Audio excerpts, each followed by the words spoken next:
কতটা শব্দ হচ্ছে দেখছেন, কতটা ক্রিসপি।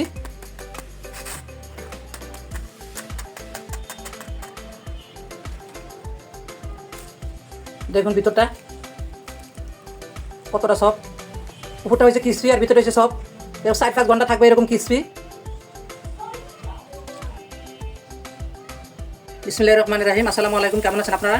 আশা করি ভালো আছেন। আমি রুজিনা কুকিং থেকে চলে আসলাম একটা বেগুনি রেসিপি নিয়ে, একদম ঝটফট মাত্র 5 মিনিটে কীভাবে 4 থেকে 5 ঘন্টা ফুল করে রেখে বেগুনি বাজা যায় সেই রেসিপিটি আজকে শেয়ার করব।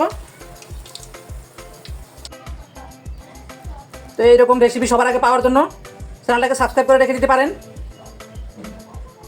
স্কিপ না করে পুরো রেসিপি দেখবেন আশা করব। আজকের এই বেগুনি রেসিপি আপনাদের কাছে অনেক ভালো লাগবে, অনেক উপকারও আসবে। কথা না বাড়িয়ে মূল রেসিপি দেখে নেই। বেগুনি তৈরি করার জন্য একটা বেগুন নিয়ে নিছি আমি, খুব বড়ো সাইজের। বেগুনটাকে আমি ধুয়ে নিছি, এখন কেটে নিব। তা আমি বেগুনটাকে আগে ধুয়ে নিছি, আপনারা চাইলে বেগুনটাকে কেটেও পরেও ধুতে পারবেন, সামান্য একটু লবণ দিয়ে ভিজিয়ে রেখে তারপর ধুতে পারবেন। তো ধুয়ে সেক্ষেত্রে পানিটা ভালো করে ঝরা নিতে হবে। আমি এখন বেগুনটাকে একদম পাতলা পাতলা করে কেটে নিব, সেটা দেখাবো না, কারণ বেগুন কাটতে তো কম বেশি সবাই পারি। এতে দেখুন বেগুনগুলোকে আমি কেটে নিছি, এই যে এরকম পাতলা পাতলা করে কেটে নিছি। একটু পাতলা করেই বেগুন কাটতে হয় বেগুনের জন্য। এই যে এরকম সাইজ করে আমি কেটে নিছি। আপনারা একটা মানে পাশের দিকে আপনাদের পছন্দ মতো রাখতে পারেন, আরও মোটা রাখতে পারেন, কোনো সমস্যা নেই। তো আমি আমার পছন্দ মতো কেটে নিছি। এখন আমি পরবর্তী ধাপে চলে যাব। এদিকে একটা মিক্সিং বল নিয়ে নিছি, এখানে আমি দিয়ে দিব এখন 1 কাপ বেসন। এটা হাফ কাপের, এটা দিয়ে আমি 2 কাপ দিয়ে দিব। এখানে দিয়ে দিব আমি কর্নফ্লাওয়ার, আপনারা চালের গুঁড়ো দিতে পারেন। তা আমি চালের গুঁড়ো থেকে কর্নফ্লাওয়ারটা দিতেই বেশি মানে আমার কাছে ভালো লাগে। এটা দিলেই আমার কাছে মনে হয় যে বেগুনিটা মানে মুসমুসা হয়, বেশি মশমশা হয় আর কি। তো সে কারণে আমি কর্নফ্লাওয়ারটা দিয়ে করি, আমার কাছে ভালো লাগে। আপনারা চাইলে এখানে চালের গুঁড়ো দিতে পারেন, চালের গুঁড়ো দিলেও মশমশা হয়, কোনো সমস্যা নেই। তো আমি এখানে 1/4 কাপের মতো দিয়ে দিলাম, মানে প্যাকেটটা পুরোটাই দিয়ে দিলাম আমি, যা ছিল। দিয়ে দিব 1 টেবিল চামচ ময়দা, দিয়ে দিব স্বাদ মতো লবণ, 1 চা চামচ জিরার গুঁড়া, ভাজা জিরার গুঁড়া, এটা 1/2 চা চামচ গরম মশলার গুঁড়া, 1/2 চামচ ধনিয়ার গুঁড়া, 1 চা চামচ মরিচের গুঁড়া, জালটা যাতে স্বাদ মতো দিবেন, 1/2 চা চামচ হলুদের গুঁড়া, 1 চা চামচ রসুন বাটা। আপনারা এখানে আদার পেস্টও দিতে পারবেন, তা আমি দিলাম না আদার পেস্ট। এখানে আদার পাউডারও দেওয়া যাবে এবং রসুনের পাউডারও দেওয়া যাবে।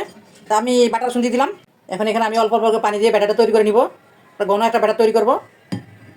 আমি হাত দিয়েই করে নিচ্ছি, আপনারা চামচের সাহায্যে অথবা হ্যান্ড উইচের সাহায্যে করে নিতে পারবেন। ব্যাটারটা কিন্তু ভালো করে ফেটাতে হবে, যত ভালো করে ব্যাটার ফেটাবেন ততই কিন্তু বেগুনগুলো সুন্দর হবে, ফুলবে।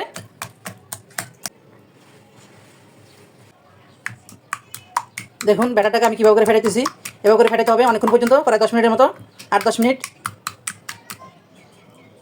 ব্যাটারটাকে আমি এখন ফেটানো হয়ে গেছে, 10 মিনিটের জন্য আমি রেস্টে রেখে দিব এক সাইডে। ব্যাটারের সাথে আমি দিয়ে দিব বেগুনি বানানোর আগ মুহূর্তে দিয়ে দিব এখানে আমি 1 চিমটি পরিমাণে বেকিং সোডা। বেকিং সোডা দিয়ে আমি এখন ভালো করে নাড়াচাড়া করে নিব, ভালো করে মিক্স করে নিব ব্যাটারের সাথে। আপনি কীভাবে বুঝবেন যে আপনার ব্যাটারটা পারফেক্টভাবে গোলানো হয়েছে? এই দেখেন আমি দেখে দিচ্ছি, এই ব্যাটারটা যখন উঠাবো তখন এই যে দেখেন একসাথে পড়ে না, কিন্তু ব্যাটারটা সাইডে সাইডে পড়তেছে, তার মানে বুঝবেন যে আপনার ব্যাটারটা একদম পারফেক্ট। এই তো চুলে একটা কড়াইতে আমি তেল দিয়েছি, তেলটা গরম হয়ে গেছে। চুলার আঁচ মিডিয়াম এবং লো হিটের মাঝামাঝি রেখে কিন্তু ইয়ে করতে হবে, বেগুনগুলো ভাজতে হবে। তেলটা পুরোপুরি গরম হয়ে গেছে, এখন আমি বেগুনগুলো ভেজে নিব। বিসমিল্লাহ।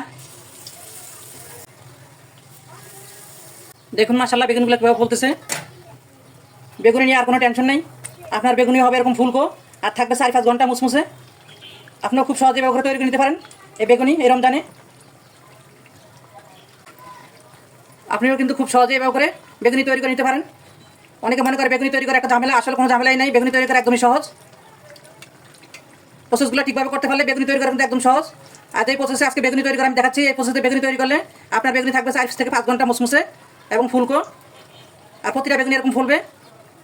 তো এরকম গোল্ডেন ব্রাউন কালার হলেই কিন্তু বেগুনগুলো তুলে ফেলতে হবে, বেশিক্ষণ রাখলে কালারটা নষ্ট হয়ে যাবে, খেতে মানে ভালো লাগবে না। তো আমার প্রথম ধাপে বেগুনগুলো হয়ে গেছে।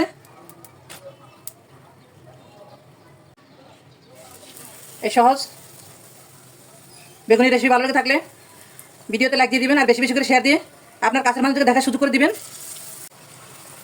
দেখেন দেওয়ার সাথে সাথে কিন্তু ফুলে যাচ্ছে। আরও বেশি ফুলার জন্য তেলটা এভাবে করে দিলে হয়, এভাবে করে দিলে কিন্তু বেগুনিগুলো অনেক ফুলে।